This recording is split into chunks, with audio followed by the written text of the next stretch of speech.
Welcome to the iNetrepreneur Radio Show. We are so honored to bring you your host, the ultimate celebritypreneur, connecting businesses and celebrities worldwide. Winner of the Networking Organization of the Year, Bestselling Author, magazine publisher, trainer, and owner and founder of Network Together and the iNetrepreneur Media Network for magazines, TV, and radio network, we're excited to bring you your host, Mr. Robert W. Jones. Hi, everyone. Welcome to the iNetrepreneur Network and Radio Show. My name is Robert W. Jones, and I'm glad that you are here with us this week on a Thursday, which we are here each and every week, as long as we don't have other events and stuff that is happening. I'm so glad that you're here to join us. I have two phenomenal guests on the show today, and I'm so looking forward to them. But before we get with our guests, I want to make sure that we go through a few community happenings that are going around and maybe even a little bit of housekeeping. Again, we meet each week here from 2:30 to 3:30 Pacific time because we're that crazy state of Arizona. We have our own time zone because the other half of the year we meet Mountain Standard Time. And right behind me, I'm just still really excited to have the last two books in the Art of Connection series, 365 Days of Networking Quotes, and also 365 Days of Inspirational Quotes. And they are the lead up to our third book that is coming out called 365 Days of Transformational Quotes.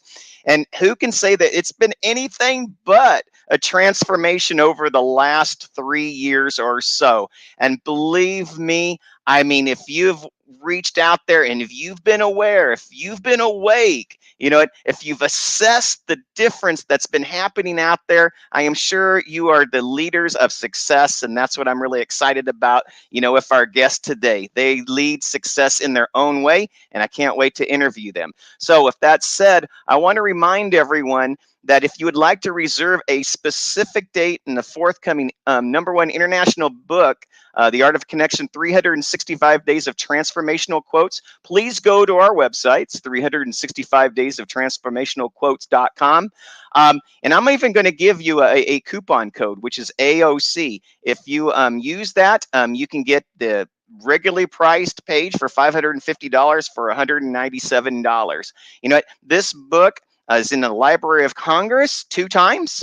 And believe it or not, it was actually accepted in our Library of Congress, you know, even before the manuscript was even finished. And it was because the Library of Congress felt it was a very timely, you know, piece so that, you know, represented the time frame we were in, because this was all about entrepreneurs, business owners, and influencers giving support, inspiration, and hope to others in this world. And it's continued to there until our third book. I also want to remind everyone that you can go to ntevents.net. That's ntevents.net, where you can find networking meetings, academy classes, pop-up events, summits, such as our Art of Connection Summit coming up on September 22nd. You can, you know, we also do iNet Connect panel interviews and so much more. Again, on the calendar, you can go to our website as well, artofconnectionsummit.com. Also use coupon code AOC for our summit, and the $197 ticket is complimentary. You know, just by you watching the show. We want as many people, you know, who watch the show and who are fans, you know, to come to this event and come to free, even if you're not an author. And by the way, all the authors that are out there, if you're an author in any one of the books, you are a part of the Art of Connection family. And guess what? Every event that we have for the Art of Connection and our summits, it's always complimentary. You always have a seat at the table. So please, you know, don't forget that. We want you to be with each other forever because it's family. Also, like us on Facebook. It's facebook.com, which we know, / iNetrepreneur Radio. You can like us there. Also, go subscribe to our magazine. We have actually 2 magazines now, the iNetrepreneur magazine, which goes over our members and gives a little backstory and a little bit of triumphs that they may have had, you know, for getting through things to become so successful, and also our Contemporary Women magazine. But let me caution you, men, it's a great place for you to be too. So we like to say we have great women there and a few good men too, and that's the Contemporary Women magazine. You can go to either website to subscribe to them. We have over 42,000 subscribers listeners at this point. But without further ado, I really want to get to our first guest. I mean, I feel like I know her so well. When she came on to the green room before we got on to the show, I was already saying, gosh, Kathleen, you know how to do this. You've been on the show before. And she looked at me. She's like, no, Robert, we hadn't. Kathleen, how are you? I'm good. How are you, Robert? Oh, you know what? I am so good. The sun is shining and the moon is too. So It is. that's the way. That's the way that I look at it. And I, you know, I, I love that we have a community where people get together. And I'm like, we work on our mission, we work on our message, and all the methods to define our our celebrity of success. I like to say, Hmm. and Kathleen, I I actually thought that I'd had you on the show because I felt like through our community and our iNet Connect and even chapter meetings, it's just like I knew you so much deeper, but it's so deep that I thought you'd been on the show before. So how cool is that? I know. I've left a lasting impression. Yes, you did. So now we have a high bar for I Shiraz, who's going to know. be coming on. In the next segment, he's going to be like, "Okay, these crazies, I'm gonna check them We're out, having right?" fun here. We're going to break the ice here, Shiraz. You're No, good. You're let's good. just break the ice. So I am going to go back because I have a simple philosophy, and I was talking it today, and I just got wrapped up with our leadership team in the iEntrepreneur Network, and we had 18 people there. And I tell them, one thing that I've learned in life is this, especially when it comes to business, and especially when it's eyeball to eyeball, face to face, whether it's Zoom or in person. People in our world, they care about your who and your why first, and then they care about your what and your how. Hmm. And for the most part, people don't come to these meetings to be sold right out the gate. What do they want to hear? They want to hear information, they want to get education, they want to hear compelling stories. And many times it's stories of rags to riches, or fortune to no fortune to fortune again, or I'm suffering in my shoes, and I see that you have too. But you know what? You've given me hope or an inspiration, or even a support, that allows me to say I can do this too. But we didn't all start there. Some of us have come from humble beginnings, small towns or rural areas, or families who didn't really care that much. So that's why I always like to know, Kathleen, who are you? Tell us a little bit about your background, like where you're from, maybe some education that you've had in the past, and maybe talk about a mentor or someone who's in your life that kind of helped you become you. Well, first of all, thank you very much for having me on your show, Robert. You I'm bet. honored to have this opportunity. And yes, I didn't just fall out of the sky and sell tea. And it's funny you say that. My profession I was really in physical therapy. I was a physical therapist for 24 years. So, I did all my education. I got a master's degree. I did all that, multiple certifications. And for 24 years, my goal was to help people have better quality of life and maximize their function and just enjoy their life. And that was my job as a physical therapist. And And, well, so, and people they don't just go into physical therapy. I mean, you really have to have a love for people, because quite frankly, you know, the tool that you use most is another human's body, right? hmm it's true. It's true. And, for me, I've always been inspired to help others. I've always wanted to do something. So I knew I'd go into a field where I was going to help other people. And And and what medicine just happened to be it. Yeah, Healthcare. and what helped you develop that kind of likeness? Was it nature, or was it nurture, or maybe a combination of both? I think it was a combination of both. I mean, I have to say my mom was, if you think about a mentor, it would probably be my mom. My mom, she was a very strong woman, spoke her mind, Irish German. I'm Irish German and Italian from my father's side. So, yeah, I'm really bashful. I don't speak my mind at all. And she did. And what I really admired her was her strength, and she really did what she wanted in life. Mhm. And she had her own little business, and she stayed home. She took care of us. We weren't latchkey kids. So when we came Yeah. home, mom was home. And I really, that was really helpful for me growing up. but it also allowed me to go, she said, you can be anything you want.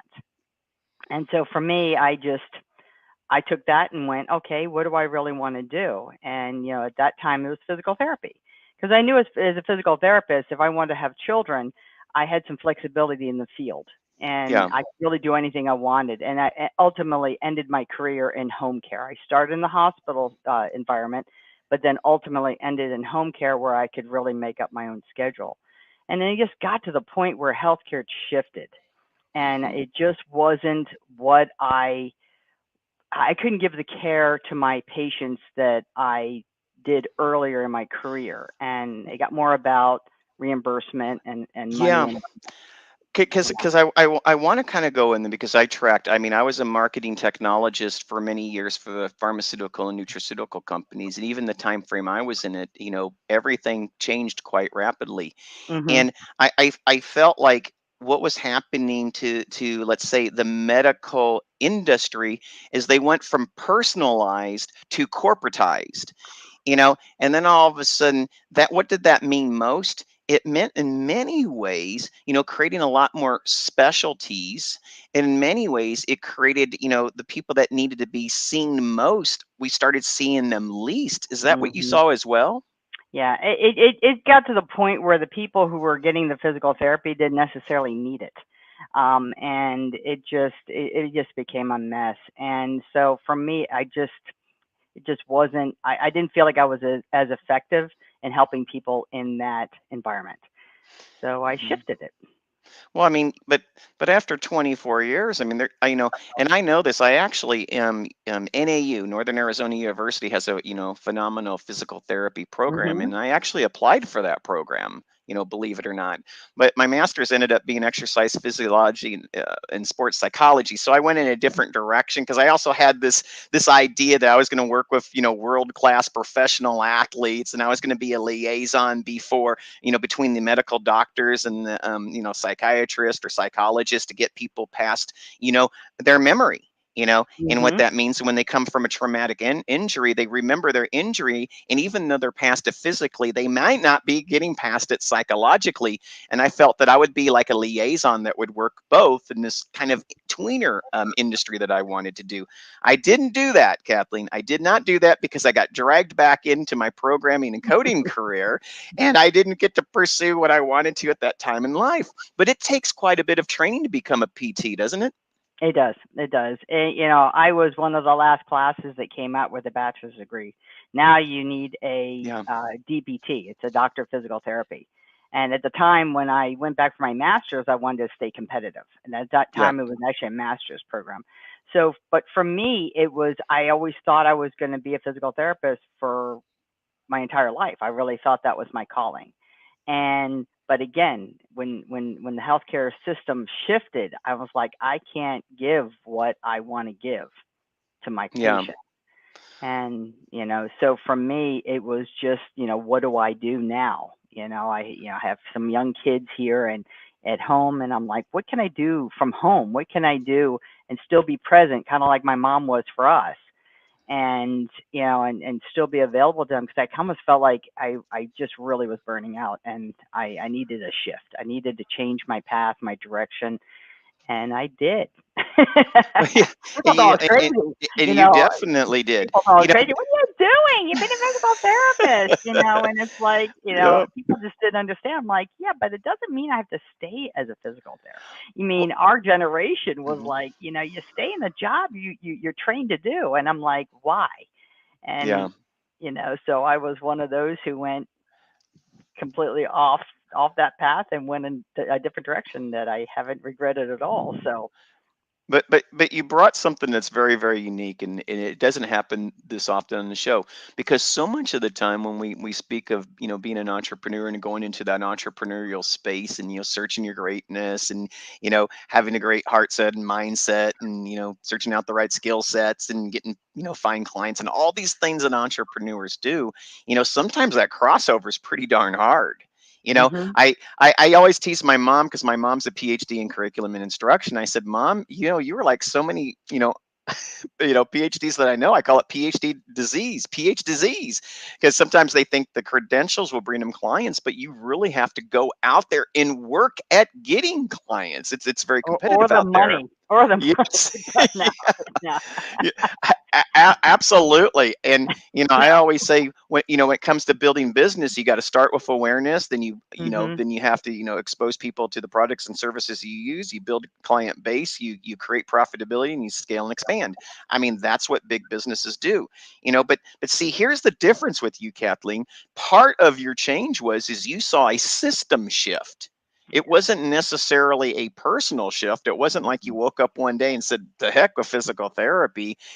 I'm going to go into this whole other area of uniqueness where I'm going to help people find their healthy greatness, their personal mental health greatness as well." It was a system shift, and you didn't like it. And Mm-mm. so what was that final straw? What did that look like when you said, "You know what? I'm mad as heck, and I'm not going to take it anymore"? What did that look like? Ah. Well, remember, this is live, so I have to be careful Okay. here. We got to the point where you kept having the same clients coming in or patients coming in, and I'm like, they don't need physical therapy. They're lonely. And I'm like, why are they Uh, here? And it wow. just got to the point where they're like, I am in so much pain, and it's chronic pain, and I feel for people.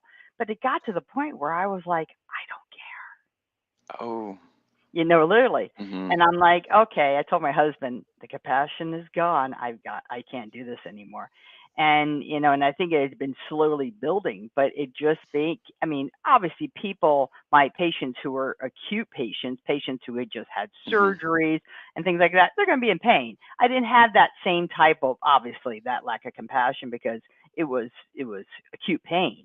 But for those who kept coming back into the system who just really didn't belong in the system, and other people who needed to be in the system probably weren't getting what they needed. And that's, I think, was really bothering me. It's like, my skills are not being best utilized like this. Yeah. It's just Yeah. not. And This well, person needs someone to come in and be their friend and have a visitor or somebody like a volunteer. They don't need physical therapy. And yeah. so, yeah, that's where the system we were so just, I'm like, okay, I got to be able to take my compassion and my passion and kind of take it in another direction. Yeah, and seeing that's what I really want to get in is this is especially Hmm. good for all entrepreneurs.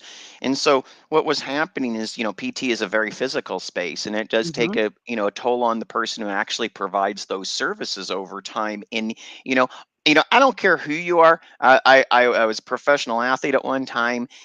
I was a avid runner for nearly 25 years. And you know what? I don't care who you are. Your body has only so much tread, and once you start once you start wearing out a tread, you get to feel it, right? You You got a know, good point there. There's a shelf life for physical therapists. there is a the shelf life And for I was physical also an therapists. athlete too. Yeah. Well, I want to remind everyone I'm with Kathleen Edinger. She is a speaker, best-selling author, retired physical therapist, and she's founder of TeaScapes. You can contact her at Kathleen@enjoyteascapes.com or call her at 848-254-3800. I'll also have it scrolling across. Look at this. We still have a little bit more time, but I just wanted All to right. mention that. So Kathleen, so really in your life, you had a system shift. It started creating this personal shift, but what you also probably started seeing with yourself is you probably also had a part of you that was enjoying the moment of actually helping people in the kind of that the heart and mind space, not Right. just the physical space, but this other space. you know you know and as you had got involved with that, how did you start searching for this new opportunity that you're doing now? It was interesting because it started as I was thinking about, what am I going to do? Because when I told people I'm retiring as a physical therapist, they go, "You're too young to retire." And I said, "Fine, I quit." I said, "But retirement just sounded better." So I just want to say that. And people weren't kind of understanding that we don't have to, if you're on one path, you're not locked into that path. And I think, yeah, obviously the millennials understand that because they shift their paths according to what they really need. And my generation, it didn't happen like that. So mine started with my husband giving me a flowering tea for my birthday. They kind of like the year before. Wait. Now I can see it the other way. Wait, it was the husband that did the flowering tea? That's He taught me the incredible. flowering tea, and it was even before we even talking about doing I'm, tea, having I'm, I tea as mean, a I'm only business. saying it because usually I hear the husband, got the steak from the grill, not, No, flowering no, tea. That's pretty he cool. got me a flowering tea with a glass teapot, and I was like, oh, this is cool, and it was so nicely done because it's all done by hand. It's very time intensive, and you put the hot water in, and then the tea just Hmm. kind of opens up the flower, and I was like, oh, this is really pretty. Now it didn't taste so great. It was okay. It wasn't my cup of tea, but it was Right. intriguing, and I was like, I wonder if I can make this a business. It just kind of started the ball rolling. So I started Right. researching the tea industry, and it You know, kind of led me from one stage to another where I became a certified tea consultant and a certified tea and etiquette consultant. Then it kind of built me up to where I started taking more classes, and became a certified tea specialist and stuff like that. So, and attending the World Tea Expo, it started really opening my world to my exposure, if you will, to the whole world of tea and well, all the people who've been in it for decades. and this is what I remind, people of, because it's not just about the tea. No. It's so much more about that. I used to work at a company called Zales, and I remember Zales has a lot of Oh, I've fine heard of jewelry. Zales. Yeah, in diamonds and whatnot. And when I was in my training, the training always started. We are not in the business of selling diamonds. Okay, we are in the business of selling love and the representation of love. And I think a lot of times entrepreneurs, and business owners, we tend to forget that sometimes, that your product is a piece of the experience. Right. And even Warren Buffett himself said, most of the companies that become great didn't become great because they were the most innovative or inventive. They were great because they provided the entirety of a customer experience that people wanted to go back. They wanted to indulge. Absolutely. They wanted to be a part of it. It made them feel and hit a lot of points. And I think that that's what you also look at. Your training is there, but see, you have something else. You utilize that as a bigger vision, and that is a vision of self-care. Tell us how you combined tea, and enjoying the moments, let's say, along with self-care. And it's interesting because it took me about 5 years to do that. I Wow. started the business out of my home, and then I opened a retail space. It was a tea bar. I call it a dry bar. So I tell Yeah. people that no alcohol here. Wait, Um, a dry bar. I a like that. dry It's a bar. dry bar. Yeah, it's like a dry heat. I'm in Arizona. It's like a dry I heat. know. All right. Well, it definitely is different, but it's still hot after I've been here in Massachusetts. Yep. But for me, it was, having trying to create an experience. I'm thinking, people go, "Oh, you sell tea," and I go, "No, it's beyond that. My tea bar was called Beyond the Tea, and the bar served the physical location served as a spot for people to obviously buy tea, but Hmm. it was a space for them to celebrate. It was a space for them to have just their own self care, to be with friends, family, for some people to heal, from whatever trauma they were having, deaths in a family, whatever it might be. But it served a multi-purpose area for people, Yeah. and that Well, was the idea, was to bring people in to have a tea experience depending on what they needed it for. And so what I'm doing now, because we moved a year ago from New Jersey to Massachusetts, is I've chosen to make it now completely online. And that was even before COVID. yeah. I closed my bar March 2020 before COVID wave really hit New Jersey because my husband's job relocated us up here to Massachusetts. So I was already planning on coming up here before COVID.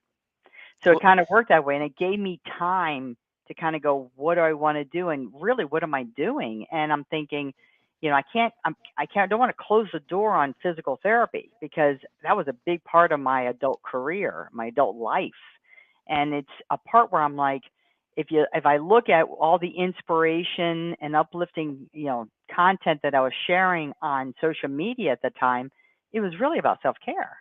Yeah. And I was like, ding. And I'm like, oh my gosh. So really, we're a lifestyle brand. We're really Yeah. the focus on self-care. And really for me is, my target is women. Obviously men too, but for me it's women, especially women who have families, because it's like, geez, how do you make time for yourself? Because many people look at selfish as being self-care as being selfish, but self-care is essential.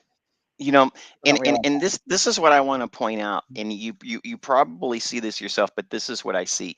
So much of the time when we go on, let's say, a personal development journey, and we go into the journey of self-care, a lot of time it's really kind of a lonely thing because we do it for ourselves. We may go to an event, we may get some good information, we may want to try to implement it, but here's the thing that you add to it.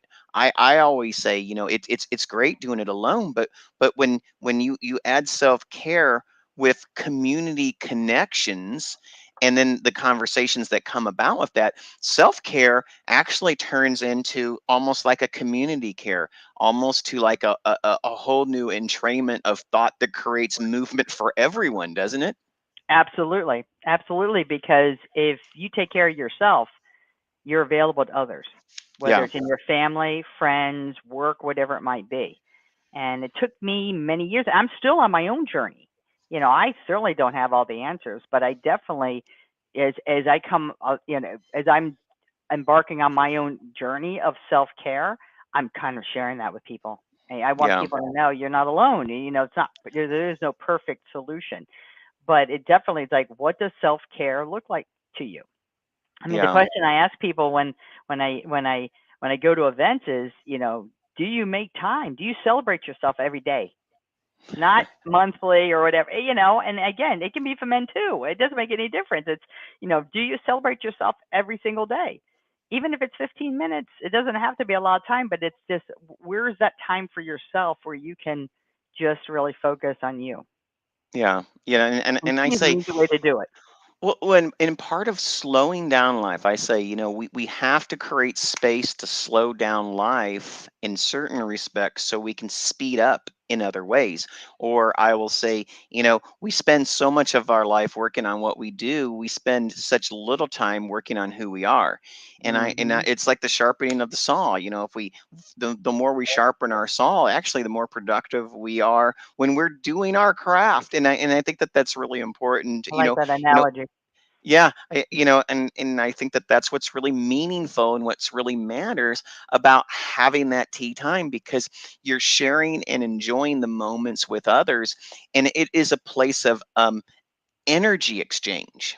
Hmm. It's not chaotic. See, I think part of the thing that I've heard you talk about before is you're trying to take chaos out of things, and you're trying to bring a calm to things, you know, and so when it comes to your tea style, I mean, absolutely, when it comes to Teascapes, and when it comes to entrepreneurs and the business crowd that we have, what is like maybe like the best advice that you have for them on how to implement the, how would I say, experience of Teascapes? It's a good question because my mission is to encourage everyone to step away from the chaos of the day, like you said, make time for yourselves and enjoy the moment. And like I said, tea is a very easy way to do that. And what you can do is you can have you know one thing that people can do is set up a nice little corner in your kitchen, or if you can, in your kitchen, or anywhere in Hmm. your home, even at work, have a nice little tea area where if you need to take a break, you've got your favorite mug. This is my create mug I have here when I want to create. I have different mugs for different moods. Um, have your water kettle to heat up your water, your favorite teas. I mean, there's a vast amount of teas available out there that's affordable for people, available out there in the market now. And anywhere from black tea to different herbal teas, there is something for everyone. And set that up and have that as a specific place where you go. Because for me, the tea experience starts as soon as you turn on that water. Wow. And if Yeah, you can get yourself to, and even I tell myself, that's a time when as soon as you turn that water on, you exhale. And well, whatever amount of time you I need. have to ask you this question, okay? I mean, I would be remiss if I didn't ask you this question. Hmm. What, if it's possible to bring it down to one, what is your favorite tea and why? I like green teas. Well, Green that's a tea. lot of teas out there. Okay, if I'm gonna pick one, I love sencha.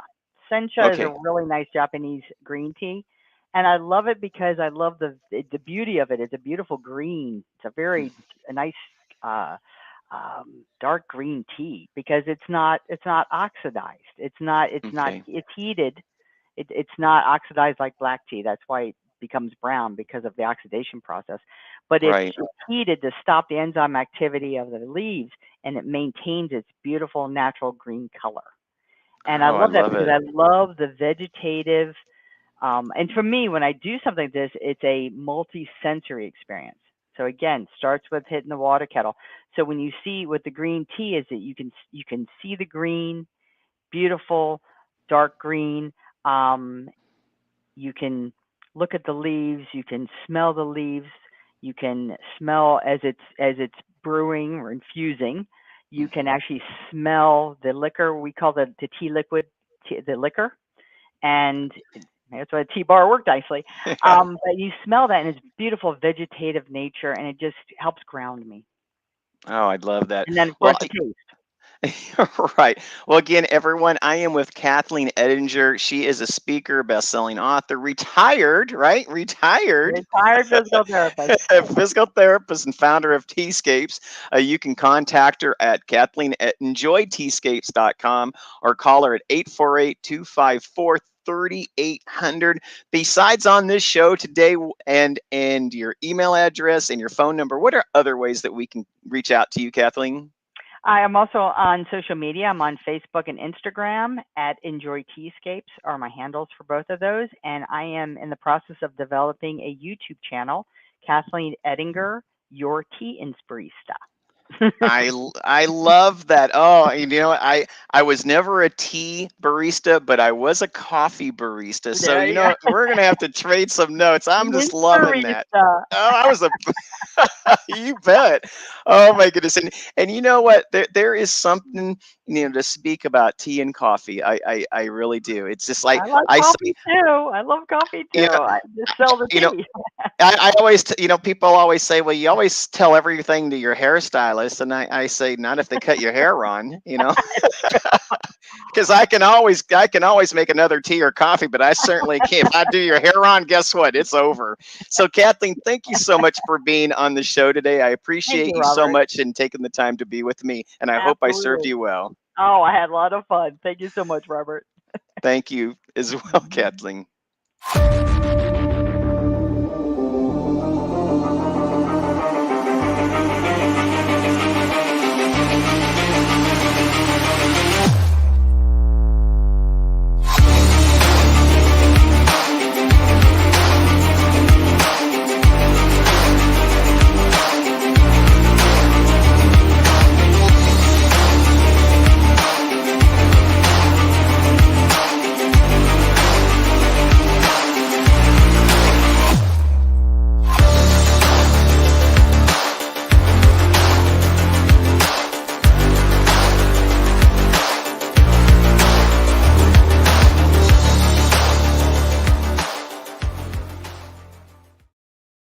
All right, we are back, and I was just with Kathleen Edinger. She is a speaker, a best-selling author, retired.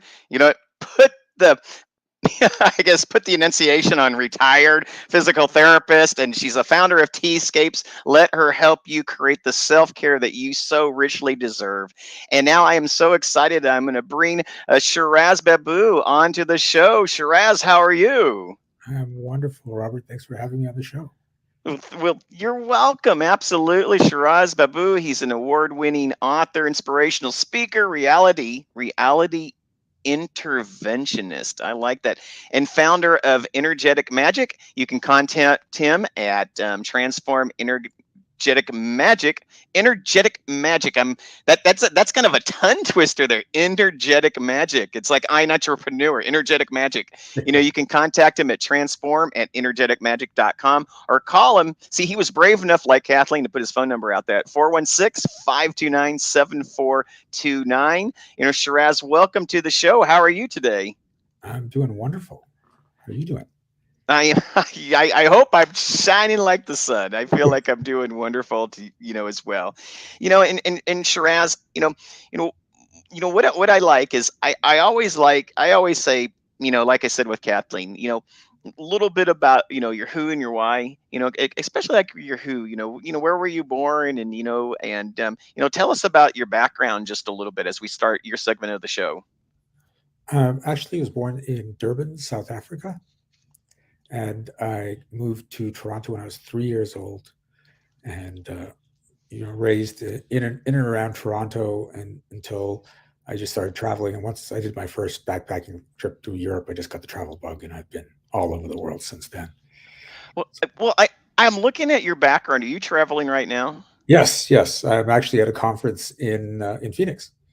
In Phoenix, you're here, in my Phoenix. area right Yes. now. Oh my God! Well, welcome to Phoenix. Does it feel like a dry heat? It does. Okay. But luckily we have Okay. a lovely pool at the hotel, so I'm taking advantage of that. Yeah, I always tell people when they come to Phoenix, if there's a pool nearby, you'll love it much better. Yeah. And if it's in your backyard, you'll love it always, because there's nothing like, going through a summer without having access to water, because it really does cool you down, and it really does, make you feel well. So you grew up in South Africa. What was the reason from leaving South Africa and going to Canada at that time in your life? Apartheid. Apartheid. Yes. Tell us a little bit about that, because like some of the younger generation, like my kids, they don't understand what apartheid is too much nowadays. So with apartheid, it was the minority white ruling class over all the I want to say black, but the colored people, because what they actually did with apartheid was they divided us up by color. So the darker you were, the worse things were for you. So that there would Huh. be infighting between the different shades of people, so that the government could control everything a lot better. Right. And that ended, luckily, a little while ago. But while we were in it, my parents were like, "We can't live in this. Let's get the hell out," and we made it to Canada. Wow. I mean, and I only say that, Shiraz, because I think that creates a compelling, let's say, heart space, to really be a servant, for diversity, and I, one of the favorite sayings that I have, because I'm half Hispanic, I'm Mexican American background, and then the other half of my background is Anglo. It's Welsh and German. And one of the things that I found in my life is, people's perceptions, can change, and life changes. But for those who grow up in it, like you and I, we still have some of those memories, whether it be, firsthand, or even from our parents.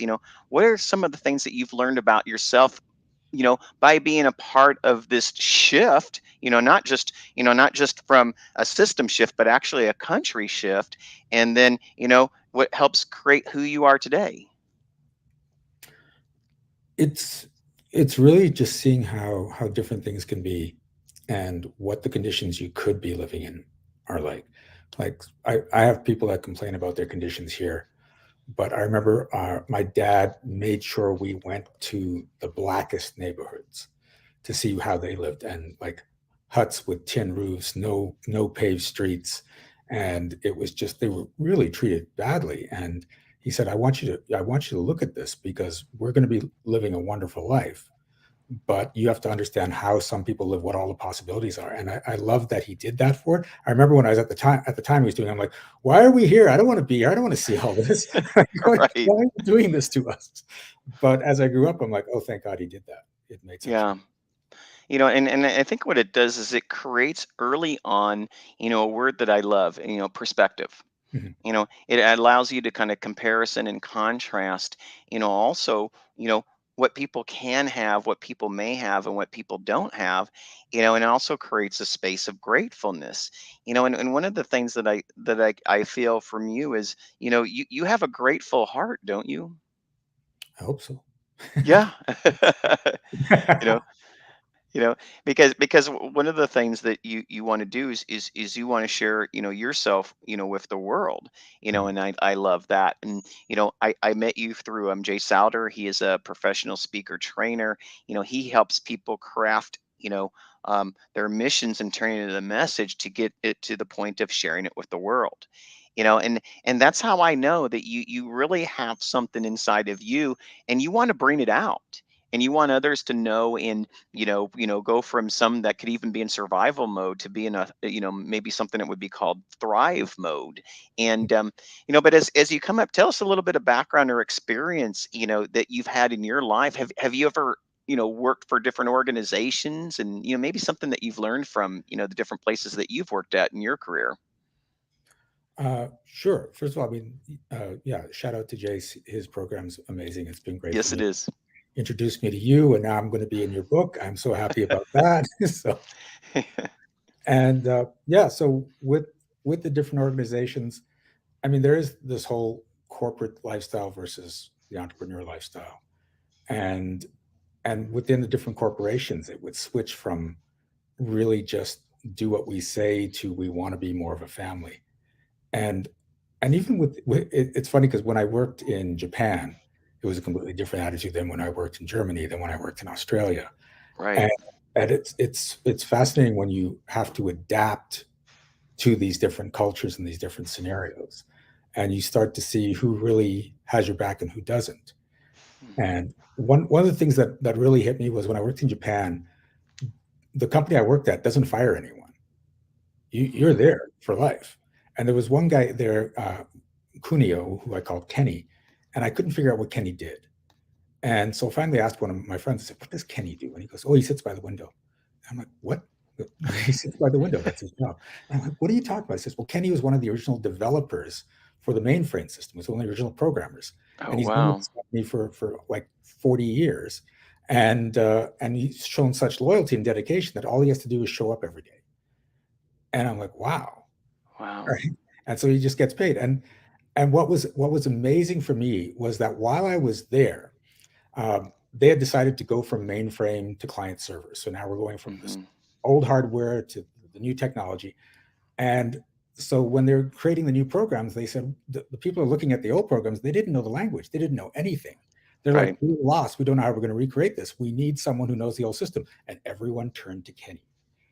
And suddenly he was the most important person in the company. You had to see him light up when he finally had something to do, and he's in charge, and he's giving people orders, and he's helping. I'm like, and because of the company's loyalty to him, because of his loyalty to them, it saved their butts when they really needed it. And you don't Yeah. see that here, right? Right. No, no, not at all. I mean, in fact, I'm reaching the I mean, this is what's really incredible. Living in Arizona, and I've kept with my friends for over 30 years, Mm, many of them. And I always say, when I develop a friendship, my friendships are for life, kind of mm, like the Japanese company. And some of my lifers are over 40 years. When I first developed this concept when I was early on, when I was around 16 years old. And what's really funny now is those people who are turning into their 50s, like I have, it's interesting. We've kept up, and they're reaching out to me, mm. and they're reaching out to me again and again and again. And do you know why they're reaching out to me? Because of the Because there is no loyalty. look. They're all getting let go of their corporate careers, and Yeah, they're all accomplished, degreed, certified, accomplished, loyal servants of many different corporations and companies. And what are they coming to me for?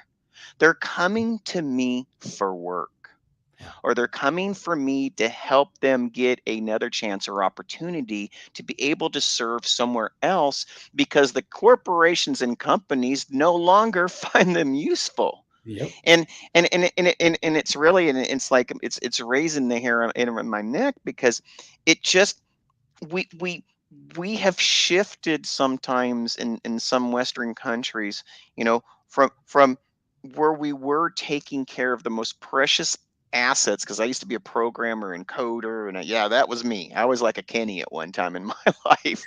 To, when we've gone from that so far away to we're trying to erase or eradicate some of the human element that makes us really human. Because at the end of the day, the last thing I remember is I'm usually serving somewhere through technology, some human somewhere at the other end, whether in person or through the technology. And I think what we lose in this is when, I always say technology can speed our communication, but will not speed and deepen our relationships. Would you agree with that? Yes. I mean, you can create deep relationships through technology, but the technology itself isn't going to do it. Mm-mm. It's just like it can be an accelerant of communication, but even faster bad communication or a mix max of energy just Yeah, actually creates a distraction and nuisance, if absolutely. you want to get right through it. But you have come up with something that I'm really not familiar with. It's you coach people on what you call reality addiction. Yes. And that's something that I'm unfamiliar with. Tell us a little bit about reality addiction, and how can I look for that if I was looking out there, in the world? With reality addiction, you get addicted to the way your life is. And you're addicted in multiple ways. Your body's actually addicted to your emotional state from your life, and your brain is addicted to the stories that play out, right? And the stories can be good or bad, but people have stories like every time I try to get my business to a certain level, it just collapses, or Mm. right. So it's not a good story, but for your mind, it's comfortable. It knows how the story works. It knows when it plays out each time, the beginning, the middle, the end. So when you decide to create a new story, now my business is becoming successful and I'm making more and more money, you actually go into withdrawal from the old story. And that causes you to slip back. And if you're not aware you're in withdrawal and you don't take the right steps to get out of the withdrawal, you're always going to slip back. And you may have experienced this because if you've ever uh, gone through a workshop or a retreat or something, and it changes everything for you, and you start getting those good results, and you're like, "This is Yeah. it, what I was working for," and then you sort of lose it after a while. It slips away, and you end up back where you started. That's because you went into withdrawal and went back to the old reality, right? So, I, I I can see that. It's like I look at it because I work with hundreds, if not thousands, of entrepreneurs myself, mhm, and I say, for a lot of them, they become stale because of two ways. They're too comfortable with failure, or they're mhm, uncomfortable with success. yes, And then what happens is you're 100% what? Stuck.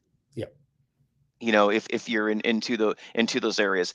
And the other thing too is there are people that are addicted, I believe, and you might have seen them too. They're addicted to personal development, but the thing is there can you can be addicted to personal development, but there's a big difference between it being addicted to it and actually implementing it, isn't yeah, there?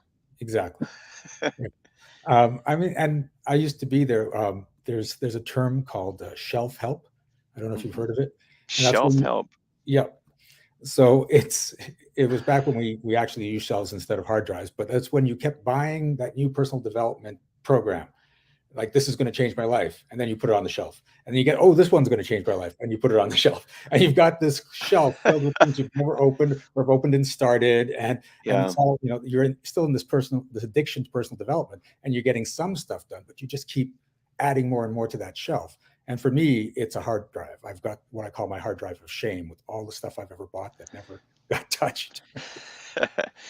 And it's real, isn't it? It's Yeah. real for people who are in that space. And what do you do to help shake them of that? Is it like a pattern disruption? Is it a tweaking of the memory or the stories that people think? Is it a some type of even, dare I say, shock treatment? I mean, how do we no, I'm probably not that, but how do we get people who really they've gotten to that plateau? How do we excite them to get them moving again, Shiraz? So it's interesting because most of the time it feels like you've got to excite them to get them moving. Mm-hmm. But the driving force for most human beings is fear. Mm. So what I do is get them out of the fear, because what your subconscious does is it lives in fear. And this is because, when we were back in caveman days, if something went wrong, it's better to be afraid of it because you're going to survive than Right. to think, oh, I could take care of that, and then you die. That's still running around with us. And Mm-hmm. so if something bad happens to you, especially like young, when things are forming, your brain's like, I have to make sure that never happens again. And here's the thing that a lot of people don't get. It's not the physical thing that happens. It's the emotional. Right. Your brain is trying to avoid feelings of guilt, shame, and heartbreak, most of all, and then some other bad emotions. But those are the three big ones: guilt, shame, and heartbreak. And so, whenever it sees a situation where it might encounter that, it kicks up and says, okay, we're not going to do that. Mm-hmm. And so, it tries to keep you where it thinks is safe. And where you are safe is not where you are thriving. It's not where you are happy. It's not where you are healthy. It's just safe. And so when I work with people, we get to, what are you trying to keep yourself safe from? And here's the thing, because it's so important for it to protect you from emotions, it doesn't care about physical circumstances. It'll put you through the worst physical circumstances to help you avoid emotions, right? And so, like, for an example, I had a client that was just struggling to get by day to day. She's like, I'm paycheck to paycheck each month. I can never get a lot of money. And when we started looking into it, there were a few different reasons that were there.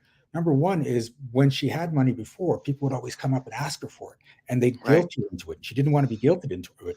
So her subconscious said, if we only make enough that we can barely get by, no one can ask us for money. And so we're good.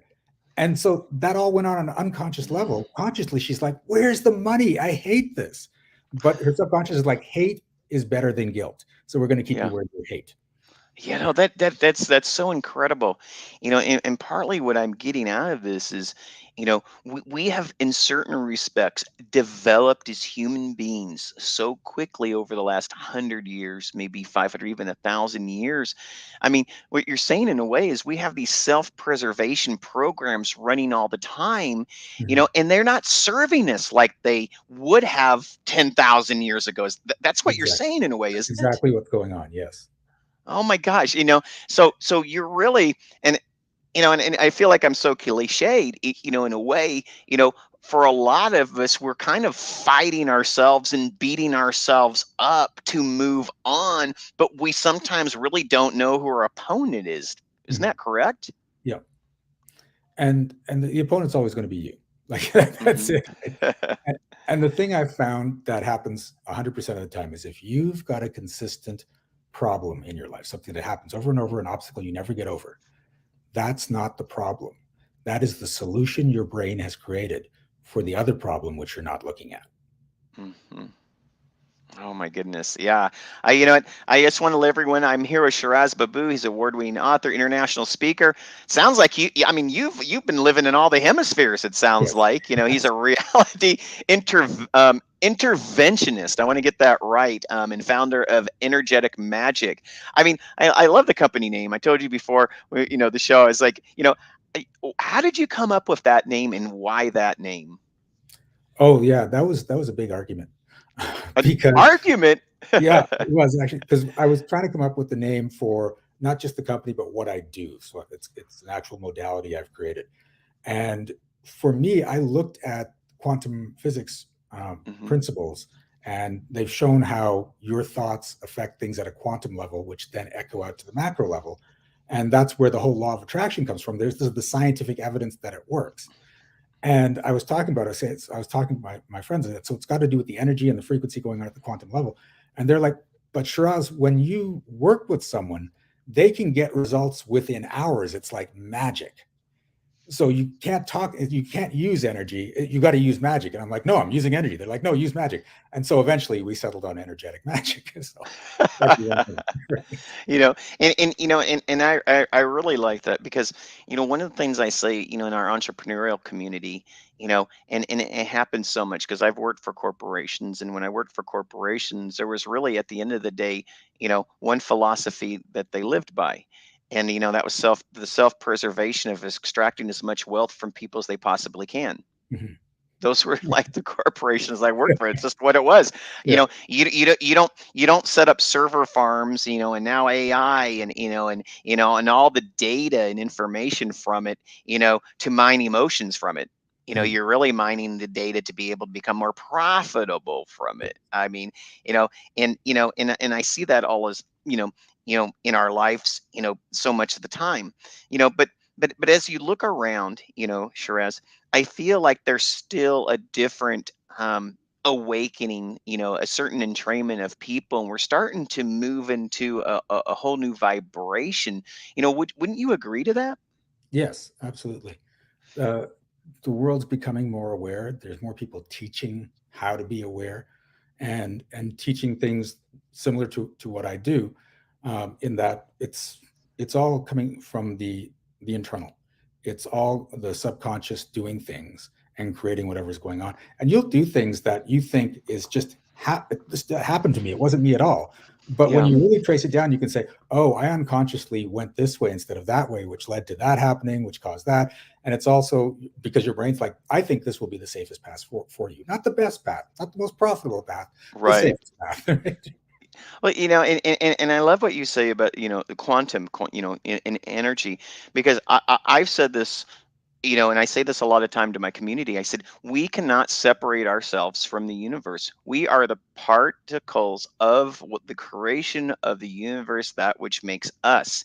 And just like with our entrepreneur community, it's not being apart from the community, it's being a part of the community. Because even every vibration that we have, I mean, it's all from the same matter that is extending, through us, in our physical shell, and that's which makes us. And I think that that's the most remarkable thing that I've probably learned over the last few years. And I wanted to say something else too, because I want to edify what you said. This book here, the Art of Connection, and the one before it, and I want to come down here. In those books, what I did is I went through and I read, all the different passages of all the different authors, which come from all different walks of life. So we have people from 20 countries and over 25 different states. you know and what I noticed in their personal stories that they had in the book, the number one concept that they placed in there was self-awareness.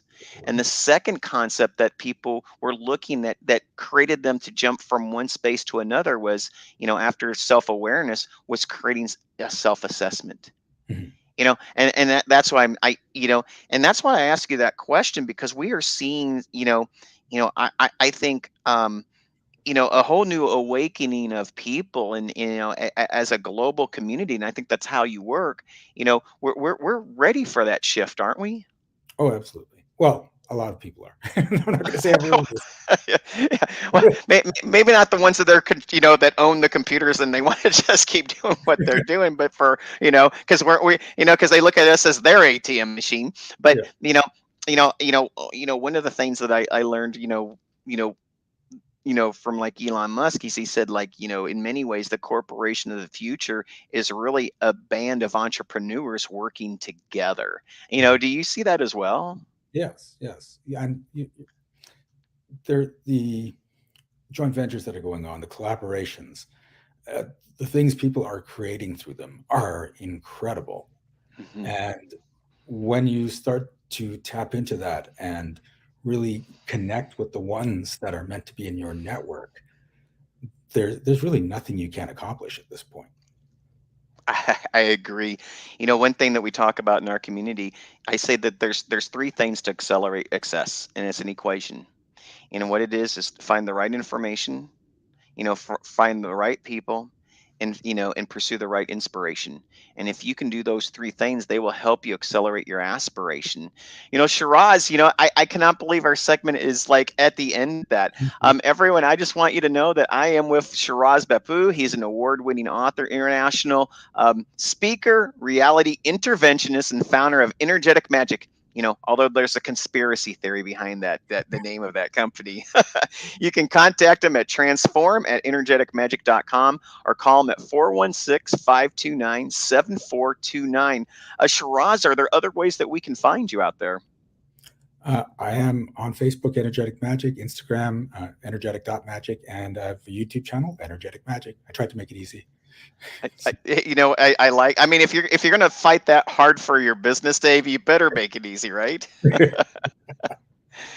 Oh my goodness. Well, Shiraz, thank you so much for being on the show today. I appreciate you so much. And you know what? I say, along with Kathleen, let's do this again sometime. Sounds good. I'd love to. Thank you again. Thank you. Everyone, again, my name is Robert Jones of the iNetrepreneur Radio Network. And, did we have some fun today? Did we learn something? Again, we were with Kathleen Edinger. She's a speaker, best-selling author, and the co-founder, what am I saying, co-founder? The founder of I'm already co-founding myself because I want to just get her out there, of TeaScapes. I love what she does. And Shiraz Baboo, he is an award-winning author, international speaker, and reality interventionist. Remember, we meet here each week from 2:30 to 3:30 Pacific time, half the year, and the other half the year it's Mountain Time. You guys make it a great week. And until next Thursday, when we have two spectacular guests coming on again, you know what? Love you. See you. Let's do it again. Bye-bye. You've been watching the iNetrepreneur Show, a production of the iNetrepreneur Radio Network with host Robert W. Jones. Join Robert each week as he visits with new and exciting guests who inspire, teach, and mentor entrepreneurs worldwide. Follow Robert each Thursday at 1:30 p.m. Pacific, 4:30 p.m. Eastern, and 8:30 p.m. Greenwich Mean Time.